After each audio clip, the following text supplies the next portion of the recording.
और नचनी आइल भी पूजा बा ओकर कुकुर से बियाह करा दो पूछो काहे रे मशंकर हमने के इतना कमाता नहीं चाचा कितना देर के मजा ले जा 15-20 मिनट भांग के गोला खेले बड़ा आधा घंटा दारू पी ले बड़ा 1 घंटा साढ़ भैंसा बोका कितना देर मजा लो 1 मिनट लेकिन धन हाँ भले पिटाले से कुकुर बाकी ओकनी इतना मजा के होकर नहीं एक बेर टोचन को दे तरह 1.5 घंटा विधानसभा क्षेत्र घुमाओ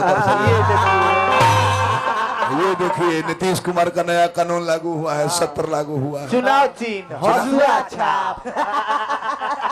हमार संयोग इतना बार बस सही लंगड़ आदमी बड़ी अभागा होला होला जी पूर्व जन्म में कोनो पाप कनी रमाशंकर जी बबुआ हो गोल खराब हो गए तना भागा है नु जवना बेआसन से गावता नहीं 2 बरिस में मुंह जाता रे सो सही बात नहीं गायत्री बात से गौनी एक दिन कमलबास का तबीयत खराब रहे मर गईले प्रेम शंकर में सिराड़ा जिला मर गईले पुतुल कुंवर मर गईले छपरा जिला में चली राजकुमार ठाकुर मर गईले जितेंद्र लंगड़ से गौनी 2-4 साल मर गईले बलिया जिले में गुड्डू साहनी से गौनी मर गईले संजय एक्सप्रेस से गौनी मर गईले राधा कृष्ण चाचा से 2 दिन गौनी मर गईले तपेश्वर चौहान से गौनी मर गईले हे गंगा माई अब के कर नंबर आवेला बात वही जानता अबे फोन कर ले यही का मेहरू का नाम का जानता नहीं कूटनीति देवी हमारा लगा फोन कर ले जीजा जी करिया ड्रेस पहना के भेजता हम का है तना चिकन बड़े के उनका पर केहू के नजर बिगड़ जाता है तो हमार तो व्यवस्था गबड़ा गई हम चाहतो बनी कि भोजन करी जी बाकी है छोटलाल महतो कहता कि हम नहीं इंसाफी में बनी हमारे का माफ कर दे घर नामानत होई ऐसे के पियकड़ क्रिया जानता नहीं कितना तेजी में खाले सो पियकड़न के क्रिया कितना तेजी में खाले सो चिकना से भी क्रिया खाले सो माल मार के गोई रही एक बीमार कोई कि पियबो जहर खा ले मुड़ी ले आओ तार क्रिया खाता नहीं आज के बाद जीवन में ना पियो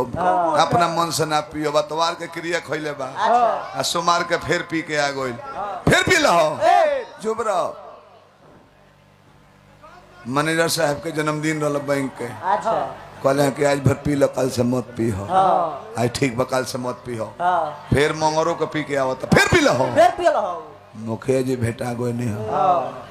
कहने कि लड़का के जन्मदिन में पी लो अच्छा ठीक बा कल से मत पियो 6 दिन पी के आइल रमाशंकर अतवार के क्रिया खैले रहे आ सूख ले पी के आइल शनिचरों के फिर पी के आवता तो मैं कहता कि फिर पी लो तो कहता कि गजब रंगबाजी में भाई 6 दिन दूसरा का मन पी लिया था हफ्ता में 1 दिन अपना मन न पियो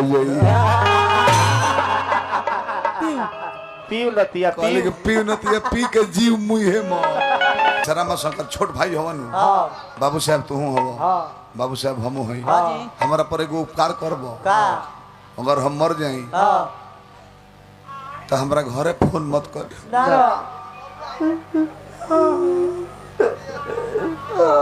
मेरा रूह के हार्ट के बीमारी बस सुनी तो वो मर जाई लड़का अनाथ हो जाए शर्मा शंकर भाई हाथ जोड़ता नहीं अगर मर जाए तो गंगा माई के किनार पर हमारा के तू जरा दी हो एगो और उपकार करी हो ये ड्रेस बदल के उजर ड्रेस पहन ली हो हमार लगिया तू ही ले ली हो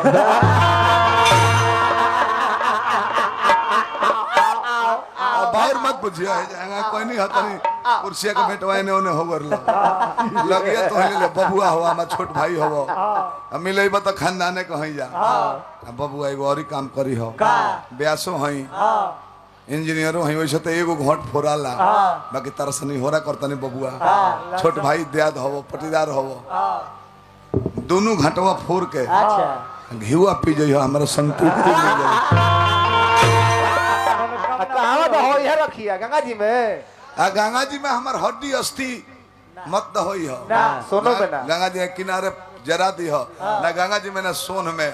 बबुआ हम दूसरा किस्म को हैं गायत्री बाबा के मॉडल के हमार अस्थि ले जाके जितना हड्डी बाची गंटक नदी में बिक दी अपना गंडक नदी में अपना का है, सबका गंडक नदी। अब खिसिया मत, हंसी मजाक के जब आप हंसी मजाक तू लोग खिसिया जाता रहिए तारो कमी बा, खिसिया मत। मुँह